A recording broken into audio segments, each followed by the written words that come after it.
Assalamualaikum warahmatullahi wabarakatuh. Baiklah, pada kesempatan kali ini saya Cintika Ermanelis dengan NIM 25060128 dengan rekan saya Rina Nurhidayati dengan NIM 25060161. Baiklah, kami akan mewawancarai seorang tenaga kerja untuk memenuhi tugas psikologi. Selamat menyaksikan.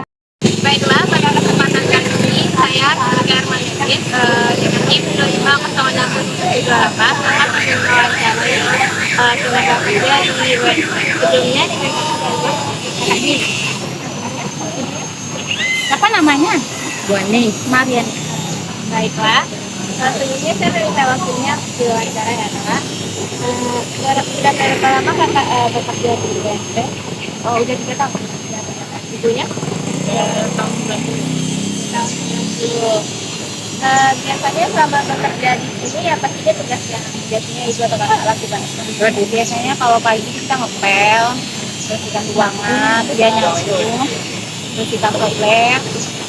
Kalau saya kan di tenis, jadi nggak ada lapangan juga yang mau penting. Selama kerja di UMP, hal terkesan apa yang pernah kakak alami? Berkesan itu bertemu dengan bapak-bapak prof. Jadi kita biasanya seakan-akan kita mendapatkan pengalaman baru, pengalaman berhubungan dengan orang-orang yang lebih tinggi. Kita seakan-akan agak terangkat. Tantangan apa yang kakak yang Tantangan kalau selama di tenis kadang mungkin kalau ada acara ya kayak sampahnya banyak atau apa, kadang ada komplainan, tapi sejauh ini sih belum ada. dari pengalaman ini apa hal yang paling penting yang dipelajari selama bekerja di sini? Mungkin sih bikin waktu sangat dalam kerja, sama apa lagi kadang kurang bukan kita kan ada sering terlambat, jadi harus disiplin. Ini kan yang penting. Kita batas waktu wawancaranya. Assalamualaikum warahmatullahi wabarakatuh. Baiklah, sekian video wawancara dari kami. Apabila ada salah kata, kami mohon maaf. Kami akhiri. Wassalamualaikum warahmatullahi wabarakatuh. Baik, perkenalkan saya Rina Nurhidayati dengan NIM 25060161. Di sini saya akan mempresentasikan hasil analisis video wawancara kelompok kami, yaitu terkait dengan proses komunikasi secara umum. Soal pertama yaitu jelaskan jenis komunikasi apa yang terjadi antara Anda dengan orang yang diwawancarai.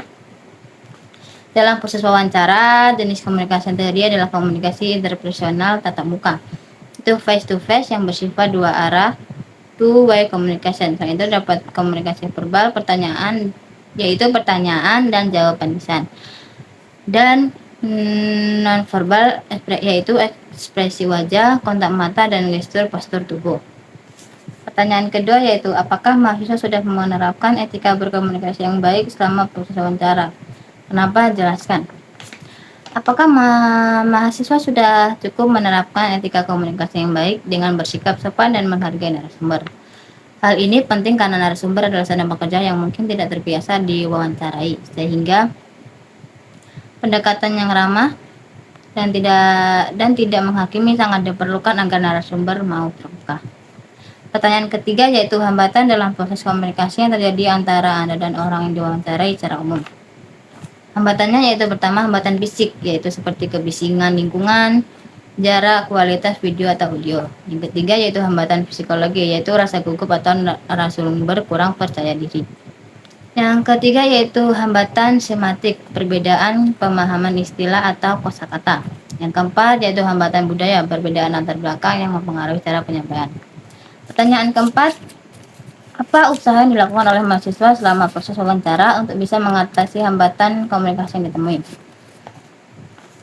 Yaitu yang pertama yaitu menggunakan bahasa yang lebih sederhana, menciptakan suasana yang nyaman agar narasumber tidak tegang, memberikan jeda atau waktu berpikir bagi narasumber. Yang kelima, hal apa saja yang bisa diperbaiki atau proses komunikasi antara Anda dan orang yang diwawancari secara umum agar komunikasi lebih efektif. Hal yang bisa diperbaiki, yang pertama menyusun pertanyaan lebih sistematik dan tidak melompat-lompat topik. Yang kedua, memperbaiki intonasi dan volume suara agar lebih jelas. Ketiga, yaitu meningkatkan kemampuan probing, yaitu menggali lebih dalam saat narasumber memberikan jawaban menarik. Pertanyaan ke-6. Simpulkan apakah berdasarkan proses komunikasi yang telah dilakukan, apakah komunikasi tadi sudah efektif, jelaskan alasannya. Secara umum, komunikasi tadi sudah cukup efektif karena tujuan wawancara yaitu menggali pengalaman kerja narasumber berhasil dicapai. Narasumber mampu menyampaikan informasi tentang pekerjaannya sebagai cleaning service. Namun, komunikasi akan lebih efektif jika mahasiswa lebih terampil dalam menyesuaikan gaya bahasa dengan latar belakang narasumber, serta lebih efektif menggali cerita di balik jawaban singkat narasumber. Selanjutnya, pertanyaan terkait keterampilan aktivitas. Pertanyaan pertama yaitu keterampilan mendengarkan apa yang muncul di sisi mahasiswa selama proses wawancara.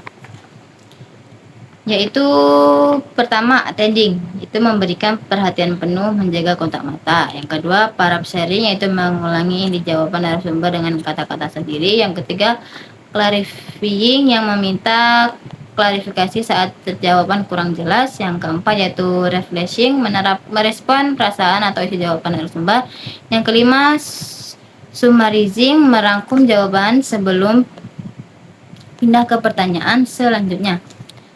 Persoal kedua yaitu hambatan dalam mendengarkan yang dirasakan mahasiswa yang selama proses wawancara. Hambatannya yaitu pasti rasa gugup yang membuat fokus terganggu. Yang kedua, pikiran sudah lari ke pertanyaan selanjutnya saat narasumber masih berbicara. Yang ketiga yaitu gangguan suara atau aktivitas lingkungan sekitar. Yang keempat yaitu kesulitan memahami istilah atau pengalaman teknis pekerjaan cleaning service yang belum familiar. Pertanyaan ketiga yaitu hal apa saja yang bisa diperbaiki untuk wawancara dalam proses mendengarkan aktif ke depannya berdasarkan pengalaman sebelumnya. Yaitu melatih diri untuk benar-benar hadir saat narasumber bicara, bukan hanya menunggu giliran bertanya. Kurangi ketergantungan pada daftar pertanyaan, jadikan jawaban narasumber sebagai pijakan pertanyaan berikutnya. Belajar membaca isyarat nonverbal narasumber. Jika narasumber tampak ragu atau malu, gunakan pertanyaan yang hangat. Latihan kemampuan mendengarkan empatik, khususnya saat narasumber menceritakan suka duka bekerja sebagai cleaning service. Tunjukkan bahwa pengalamannya dihargai. Pertanyaan keempat, simpulkan apakah berdasarkan wawancara yang dilakukan, mahasiswa sudah melakukan mendengarkan aktif, jelaskan alasannya. Mahasiswa sudah menunjukkan beberapa indikator mendengarkan aktif seperti menjaga kontak mata dan sesekali melakukan parafrase. Namun mendengarkan aktif yang sesungguhnya belum sepenuhnya terwujudkan karena masih terlibat adanya momen di mana mahasiswa tampak sibuk memikirkan pertanyaan selanjutnya daripada mendengarkan narasumber berbicara. Kedepannya diperlukan latihan intensif untuk menjadi pendengar aktif dan empatik. Baiklah, itu hasil analisis video wawancara dari kelompok kami. Saya ucapkan terima kasih.